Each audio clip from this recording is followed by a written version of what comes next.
Assalamualaikum warahmatullahi wabarakatuh.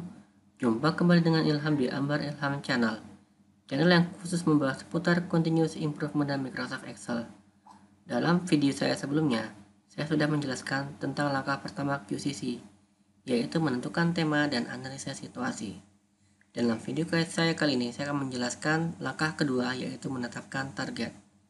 Sebelum saya melanjutkan ke penjelasan, bagi kalian yang merasa video ini bermanfaat, silakan teman-teman subscribe, like, komen, dan share. Berikan masukan yang positif untuk berkembangnya channel ini di masa yang akan datang. Terima kasih buat teman-teman yang sudah subscribe. Oke, kita lanjutkan.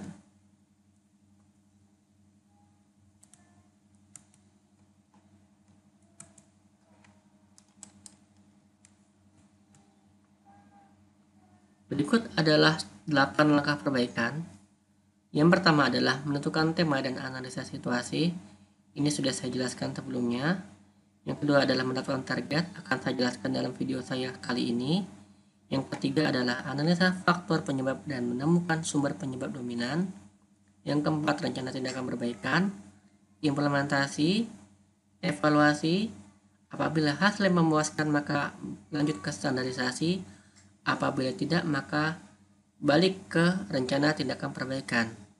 Apabila setelah dilakukan rencana tindakan perbaikan dan dievaluasi kembali hasilnya masih belum memuaskan, maka kembali ke langkah ketiga, yaitu analisa faktor dan menemukan sumber penyebab dominan. Oke, kita lanjutkan.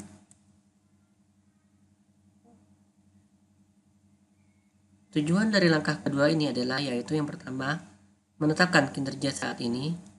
Yang kedua adalah menetapkan target kinerja. Dengan hasil adalah target perbaikan dan deskripsi kondisi pada saat ini. Berikut langkah-langkahnya. Yang pertama adalah pernyataan masalah.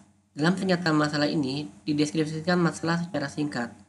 Dalam hal tersebut dijelaskan apa, kapan, seberapa besar, dan apa dampaknya. Kemudian goal statement adalah tujuan atau target akhir dari penyelesaian masalah, di mana dari target di langkah kedua ini akan menentukan evaluasi pada langkah ke-6. Jadi apa yang ditentukan pada langkah kedua akan dievaluasi apakah hasilnya tercapai atau tidak nanti pada langkah ke-6, quality control circle. Dan lalu kita melihat dari segi target ini adalah dari segi QCD-SMP. Yang pertama adalah quality, cost, delivery, safety, moral, dan productivity. Berikut pertimbangan untuk mendapatkan target, apa item yang akan dievaluasi, berapa nilainya, dan kapan target tersebut akan diselesaikan atau dicapai. Apabila target terpenuhi, maka masalah akan hilang atau berkurang. Meskipun QCC leader sudah mempertimbangkan target, namun target tetap perlu didiskusikan dan dikomunikasikan antara sesama anggota QCC dan diinformasikan kepada atasan. Fungsi dari fasilitator dalam penetapan target adalah memberikan masukan dan saran agar target tidak menyimpang atau lepas dari KPI departemen. Jadi kalau teman-teman di perusahaan teman-teman ada target di dalam satu departemen, maka target departemen tersebut dapat langsung diangkat menjadi target dalam tema QCC.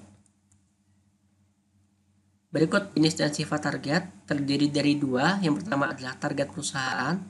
Contohnya adalah efisiensi sebesar 20% di sebuah departemen. Kemudian yang kedua adalah target tim QCC. Misalkan berdasarkan jumlah sales force yang ada, maka meningkatkan penjualan sebesar 10% per bulan.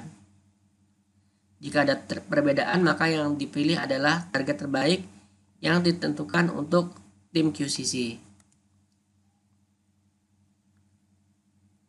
Berikut adalah pernyataan yang dinyatakan dalam mendeskripsikan masalah di penetapan target, yaitu apa yang salah sehingga tidak bisa memenuhi harapan pelanggan, kapan dan masalah tersebut terjadi, seberapa besar masalah tersebut, dan apa dampak masalah tersebut terhadap pelanggan atau perusahaan. Larangan dalam langkah kedua ini adalah hindari pernyataan yang bersifat negatif atau anggapan.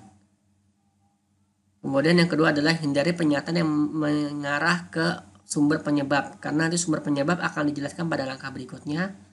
Yang terakhir adalah hindari pernyataan masalah yang menjelaskan solusinya, ini juga akan dijelaskan pada langkah berikutnya. Goal statement dalam target ini gunakan kata-kata mengurangi, meningkatkan, menghilangkan. Dalam hal ini, target harus bersifat SMART, yaitu spesifik, measurable, attainable, realistic, dan time-bound. Spesifik berarti target tersebut harus jelas apa yang akan dicapai. Measurable dapat diukur.